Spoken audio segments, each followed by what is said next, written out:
मंच पर उपस्थित श्री अरुण सिंह जी, श्री अनुराग ठाकुर, श्रीकांत शर्मा जी, श्री कपिल जी और मित्रों, एक भले आदमी ने कहा था कि पॉलिटिक्स ऐसा फील्ड है जिसे सिर्फ पॉलिटिशियनों पे मत छोड़ दीजिए। समाज के हर वर्ग के अच्छे लोग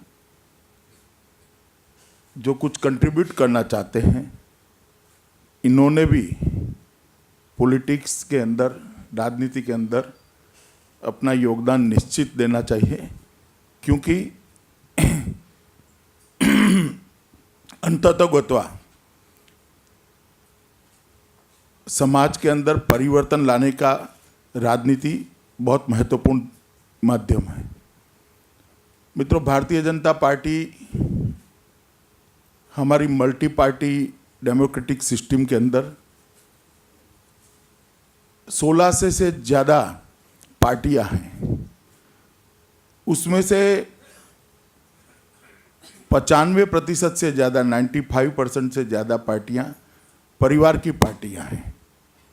इनके अंदर इंटरनल डेमोक्रेसी जीवित नहीं है, आंतरिक लोकतंत्र है ही नहीं।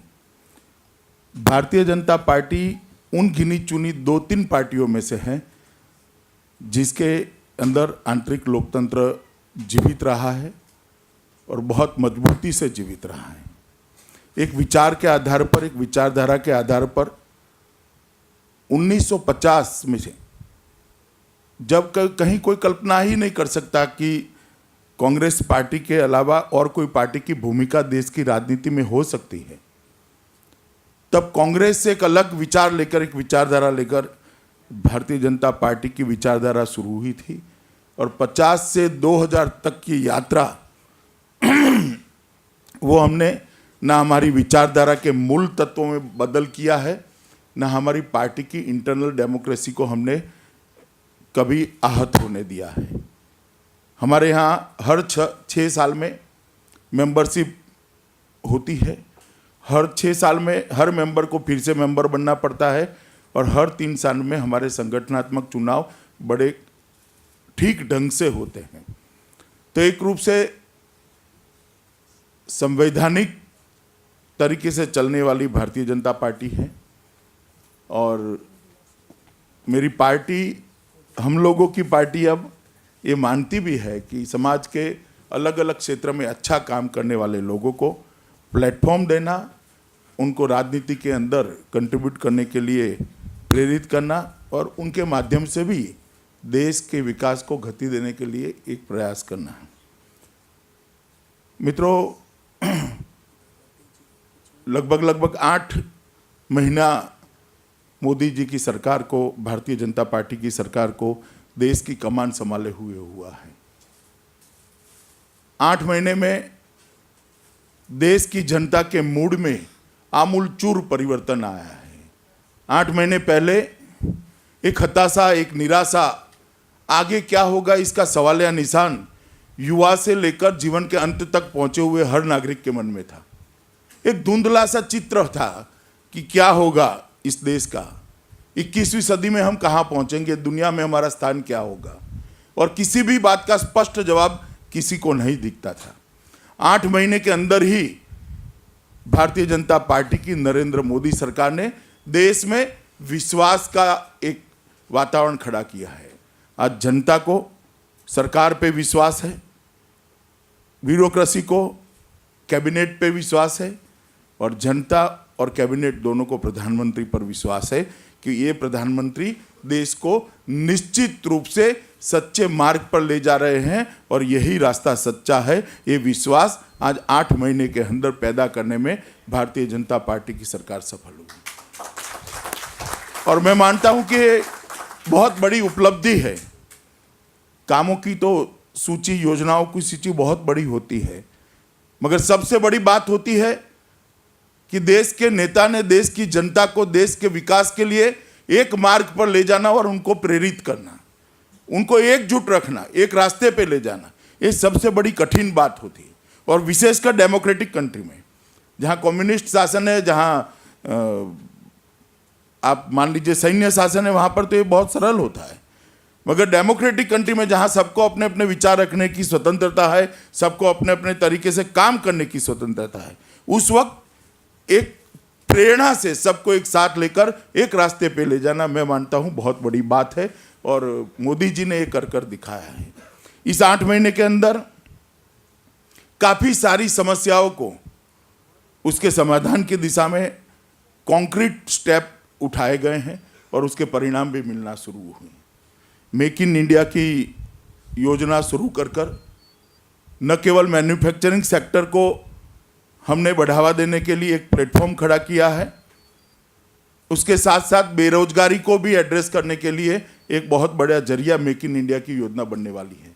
उसके साथ में स्किल डेवलपमेंट की डिपार्टमेंट की रचना कर मोदी जी ने ग्रेजुएट बेकारों की जो फौज देश के अंदर खड़ी होती थी, उसकी जगह स्किल्ड युवा मैन्युफैक्चरिंग को कंट्रीब्यूट भी करेंगे और अपने जीवन का सम्मानपूर्वक ज्ञापन भी कर सकेंगे। इस तरह की व्यवस्था करने के लिए एक फुल टाइम मंत्री और फुल टाइम मंत्रालय स्किल डेवलपमेंट के लिए मुझे लगता है देश में कई साल पहले हो जाना चाहिए था, वो अब शुरू किया है। और दोनों के पीछे एक और मकसद है। आज पूरी दुनिया और देश मानता है कि कृषि वायबल नहीं है। वो इसलिए मान्यता बनी है कि कृषि की वायबिलिटी से ज़्यादा लोग कृषि पर निर्भर हैं। मतलब कृषि में अगर क्षमता है 50 लोगों को ठीक से वायबल तरीके से अपना जीवन कृषि के आधार पर बिता पाए, तो आज 80 लोग कृषि पर निर्भर हैं। हम skill development make in India के माध्यम से वो 30 लोगों को कृषि पर से एक अलग क्षेत्र में लाकर कृषि के ऊपर निर्भर 50 लोगों को भी अच्छे तरीके से कृषि पर निर्भर रह सके और बाकी 30 लोग भी रोजगारी लेकर आगे बढ़ सके। इस तरह का एक नया इनिशिएटिव भारतीय जनता पार्टी की सरकार ने लिया है। देश के अर्थतंत्र को सरकारी तंत्र की घोर उदासीनता के कारण इसका व्याप नहीं बढ़ा था। आप लोग यहाँ पर जो इस हॉल में बैठे हैं वो कल्पना कर सकते हैं कि देश के 60 करोड़ लोग ऐसे थे जिनके परिवार में एक भी बैंक अकाउंट नहीं था। 2014 तक देश के 60 करोड़ लोग ऐसे थे, 60 करोड़ लोग जिनके परिवार में एक भी बैंक अकाउंट नहीं था। वो लोग अर्थतंत्र के दायरे में ही नहीं थे। ना अर्थतंत्र का उनको फायदा मिलता था, ना अर्थतंत्र को वो कंट्रीब्यूट कर सकते थे। भारतीय जनता पार्टी की सरकार ने, मोदी सरकार ने जनधन योजना इंट्रोड्यूस कर इसके साथ सभी लोगों को बैंक अकाउंट दिलाने का काम किया है। और मुझे कहते हुए आनंद है कि सिर्फ 8 महीने की स्पैन के अंदर 11.5 करोड़ बैंक अकाउंट ओपन कर 11.5 करोड़ परिवारों को अर्थतंत्र के साथ जोड़ने का काम किया है। इससे अर्थतंत्र का दायरा भी बढ़ता है, इनके जीवन में सुविधाएं भी आती हैं और उनको उनका अधिकार सीधा मिले, इसकी व्यवस्था आज भारतीय जनता पार्टी ने की। ये मल्टी डायमेंशनल रिजल्ट देने वाली योजना है मित्रों। और हम भारतीय जनता पार्टी के हमारी जो विचारधारा है वो विकास के लिए जो करना है वो तो करेंगे। पश्चिम की जो विकास की व्याख्या बनी है, जीडीपी की डेफिनेशन बनी है, उसको हम अलग नजरिए से देखते हैं। मैं आपको बताना चाहता हूं, देश के हर गांव में अच्छा स्कूल बने तो जीडीपी बढ़ेगा या नहीं बढ़ेगा? देश के हर व्यक्ति के घर में शुद्ध पीने का पानी पहुंचे तो जीडीपी बढ़ेगा या नहीं बढ़ेगा? हर 11 किलोमीटर में एक एम्बुलेंस की हम व्यवस्था करते हैं तो जीडीपी बढ़ेगा या नहीं बढ़ेगा? हर घर में बिजली पहुंचे, जीडीपी बढ़ेगा या नहीं बढ़ेगा? हमने एक ऐसी नीति अख्तियार की है, इसी नीति को हम लेकर जाना चाहते हैं जिससे जीडीपी की भी बढ़ोतरी होगी और नीचे तक लोगों के जीवन स्तर को भी उठाकर उनके पास आज़ादी का जो सच्चा फायदा है वो पहुंचाने का भी प्रयास करेंगे। एक नई कल्पना लेकर हम आगे बढ़ेंगे। और इसीलिए 50 साल से जो प्लानिंग कमीशन बना था, मैं ऐसा नहीं मानता कि प्लानिंग कमीशन जिन्होंने बनाया होगा उन्होंने ठीक काम नहीं किया था, मगर कोई भी सिस्टम, कोई भी व्यवस्था 50 साल के बाद कालबाह्य हो जाती है। 50 साल के अंदर बहुत परिवर्तन होते हैं और इसके अनुरूप व्यवस्था को नए सिरे से सोचने की, नए सिरे से बदलने की जरूरत होती है। और इस पर कभी पुनर्विचार नहीं हुआ। हमने नीति आयोग को अलग तरीके से बनाने का एक फैसला किया और योजना आयोग को भंग कर नीति आयोग को बनाया, जिसके अंदर राज्यों की हिस्सेदारी होगी। 50 साल की 60 साल की ये देश की आज़ादी की यात्रा में कई राज्य आज विकास की अलग अलग सीढ़ी पर खड़े हैं। गुजरात और झारखंड के लिए एक योजना नहीं हो सकती, केरल और हरियाणा के लिए एक योजना नहीं हो सकती, उड़ीसा और महाराष्ट्र के लिए एक योजना वो नहीं हो सकती, क्योंकि ये सभी राज्य 66 साल की यात्रा में विकास की अलग अलग सीढ़ी पर बने हैं। तो कोई एक योजना पूरे देश के लिए होगी, एक कल्पना कालबाई है। आज ये कल्पना देश को फायदा पहुंचाने वाली नहीं है। नीति बनाने के अंदर राज्यों की हिस्सेदारी योजना आयोग का जो खाका था, जो इंफ्रास्ट्रक्चर था, ढांचा था, उसमें नहीं थी। हमने नीति आयोग बनाकर राज्यों की हिस्सेदारी को बढ़ाया है। राज्य अपने डेवलपमेंट की योजना बनाते वक्त ही हिस्सेदार होंगे तो उसके इम्प्लीमेंटेशन के लिए सरलता हो जाएगी। इसलिए फेडरल स्ट्रक्चर को भी मजबूती मिलेगी। हर राज्य देश के आयोजन के अंदर, देश के प्लानिंग के अंदर भागीदार बनेगा और हर राज्य को स्वतंत्रता होगी अपने राज्य के अनुरूप योजनाओं को भारत सरकार के सामने प्रेजेंट करने की और इसको यहाँ से ले जाकर इम्प्लीमेंट करने की। तो नीति आयोग आने वाले दिनों में मैं मानता हूँ 25 साल के बाद जब भी देश के प्लानिंग का और देश के विकास का इवैल्यूएशन होगा, तब नीति आयोग एक ऐसा स्तुत्य स्टेप होगा कि जिसके द्वारा भारत के विकास को और एक वेलफेयर स्टेट, कल्याण राज्य, हर व्यक्ति को अपना अधिकार मिले, इस तरह का राज्य बनाने के अंदर काफ़ी बड़ी मात्रा में इसको सफलता मिली होगी। परंपरागत रूप से कई चीज़ें अटकी हुई थी। फॉरेन डायरेक्ट इन्वेस्टमेंट में बीमा क्षेत्र के अंदर, रक्षा क्षेत्र के अंदर और अर्बन डेवलपमेंट और इंफ्रास्ट्रक्चर के अंदर, उसमें भी मर्यादा बढ़ाकर एक नए द्वार भारतीय जनता पार्टी की सरकार ने खोले हैं। भूमि अधिग्रहण कानून को भी हमने प्रैक्टिकल बनाया है, जिससे विकास का भी गति न रुके और किसान का भी नुकसान न हो। इस तरह का संतुलित भूमि अधिग्रहण कानून हम लेकर आए हैं। देश के जीडीपी को सबसे ज़्यादा कंट्रीब्यूट करने वाले खदान मतलब माइंस और कोयला, ये दो क्षेत्र इलीगल पचड़े में पड़े हुए थे। एक पारदर्शी सिस्टम से हमने इसको ट्रांसपेरेंट सिस्टम से उनको ऑक्शन के तरीके से आज आगे ले जाया गया है। और मैं मानता हूँ कि एक ही साल में जीडीपी को कंट्रीब्यूट करने वाले सबसे बड़े अगर दो कोई क्षेत्र होंगे तो माइंस और कोयला होगा। टेलीकॉम सेक्टर को भी हमने लीगल पचड़े से बाहर निकालने के लिए काफ़ी कुछ किया है। जीएसटी पर सालों से चर्चा हो रही थी, राज्यों की डिमांड कुछ अलग थी, केंद्र की इरादे कुछ अलग थे। हमने दोनों के बीच में सामंजस्य बिठाने में सफलता पाई है और मैं कह सकता हूं कि 1 अप्रैल 2016 को ये देश का पूरा व्यापार जीएसटी के अंतर्गत कराने में भारतीय जनता पार्टी की सरकार को निश्चित रूप से सफलता मिलेगी। स्मार्ट शहर और आदर्श गांव दोनों को हम साथ में लेकर चले हैं। शहरों के अंदर भी सुविधाएं बढ़े, झुग्गी झोपड़ियों की संख्या कम हो और ग्राम भी आदर्श बने, तो गांव से शहरों के ओर आने वाले लोगों का एक प्रकार से जो तांता लगा है वो भी कम हो। कम्युनिकेशन से जरिए गांवों को भी शहरों की इक्वलेंट अपॉर्चुनिटी देना, वो भी हमारा एक काम है।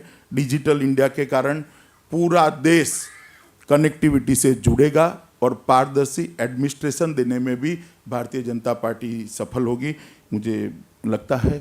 और इन सब का मिला जुला असर हुआ है कि इकोनॉमी के जो 4 पैरामीटर्स है, महंगाई, उसमें पहले महंगाई 6.7% से लेकर 7% तक थोक महंगाई का सूचकांक रहता था, उसको हम 0 से 1.5% तक लेकर आए हैं। मैं मानता हूँ ये बहुत बड़ा अचीवमेंट है। मित्र, व्यापार घाटा भी कम हुआ है, बजट की डेफिसिट भी कम होने की मतलब 4% के हम नीचे डाल देंगे। और इन सब के कारण विकास दर को भी, जब हम एनडीए में थे तब 6 साल के अंदर 4.6% से 8.6% पर लेकर गए थे। यूपीए को 8.6% पर हमने दिया था, यूपीए ने हमसे फिर से 4.6% करके वापस दिया है। एक ही तिमाही में हमने उसको 5.7% पहुंचाने में सफलता पाई है। और मैं आशा करता हूँ कि जनता जिस तरह से भारतीय जनता पार्टी का समर्थन कर रही है, उसी तरह से अगर समर्थन जारी रहा तो इसको हम डबल डिजिट में एक ही 5 साल के अंतराल के अंदर ले जाने में सफल होंगे। मुझे विश्वास है कि ये विकास हो गया रहेगा। सबसे बड़ी उपलब्धि सेनाओं के सामान की आपूर्ति के अंदर एक घोर उदासीनता यूपीए की सरकार ने बरती थी और इसके कारण देश की सुरक्षा पर कई सवालिया निशान लगे थे। हमने 8 ही महीने में 10 साल तक सेना के सामान की जो आपूर्ति करनी है, जो आगे पर भी करनी है, उसकी एक वैज्ञानिक व्यवस्था एस्टैब्लिश की है और इसके लिए जो जो एडमिनिस्ट्रेटिव काम करने थे वो सब पूरे कर लिए हैं।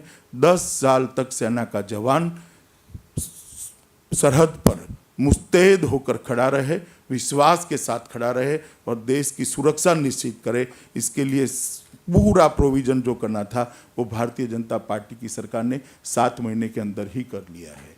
मित्रों, आज मैं कुछ ज़्यादा कहना नहीं चाहता, मगर 8 महीने के कार्यकाल में ही एक बार अटल जी के समय में चर्चा थी कि 21वीं सदी भारत की सदी होगी।